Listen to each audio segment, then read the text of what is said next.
Guys, Coach Pete here. It is a drizzly Tuesday morning here on Long Island, and if you're new to watching me, first of all, feel free to subscribe to either the video if you're watching the video or the podcast if you're listening right now, and I'll explain why Tuesdays are different. Every Tuesday is usually spent in my hometown of Port Washington, New York. I have a client I work with at 7 a.m., after which I help my grandmother rehab from a broken hip she suffered this past summer. Then I usually work with my dad and get lunch with him afterwards, but unfortunately my dad had a business meeting today, so that meant getting an oil change and state inspection for my car instead. Fun morning.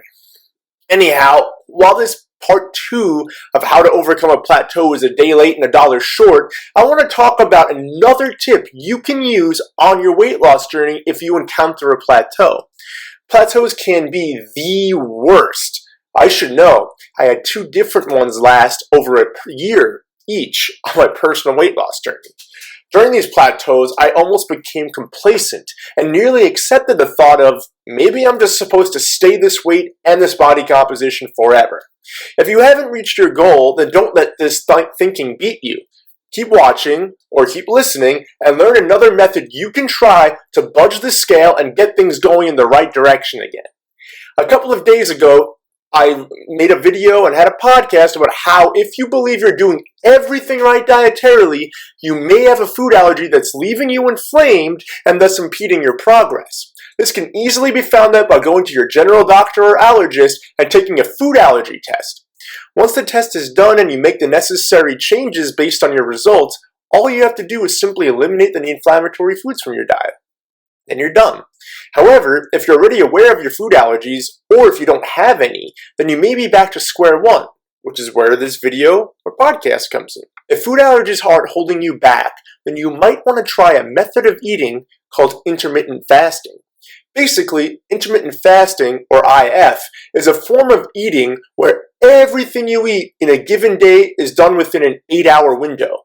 Once this 8-hour window finishes, you fast for the next 16 hours. So, for example, I do intermittent fasting on Tuesdays and Fridays because I'm out of the house longer than I am any other day of the week.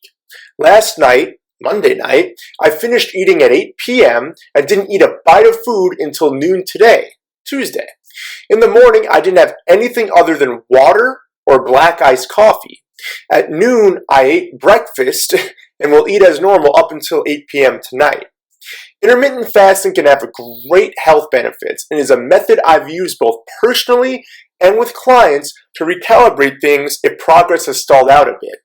It's a little tough at first if you're used to having breakfast, but if you don't normally eat in the mornings or you don't eat until late morning, then you should be fine. Studies have shown that intermittent fasting can improve metabolism and improve cognition. So if you're often stressed, anxious, or depressed, all of these negative mental symptoms can be minimized when participating in this method of eating. Personally, I'm usually hungry within 30 minutes of waking up, which is why I only do this twice a week. However, it's a nice change of pace, and when coupled with an interval training workout, like the one I did this morning 4 hours prior to my first meal, my metabolism is going to be super revved for up to another 48 hours. If you're stuck, try intermittent fasting out for a day or even a week. See if you can handle it, and if you can, see how it works for you. Until tomorrow. Hey guys, Coach Pete here. Thanks for watching the video. If you can do me a favor, please click the link here on the video and subscribe to my channel. I'm going to be doing a daily vlog 6 days a week, and you're going to get weight loss tips, permanent weight loss tips, and all the different things you need to know about nutrition, exercise, and even mindset. It's not just physical, guys. Permanent weight loss is just as much a mental game as it is physical. You can learn more about me too by visiting my website at www.weightlossbypete.com. Thanks for watching. Don't forget to subscribe, and I'll talk to you tomorrow.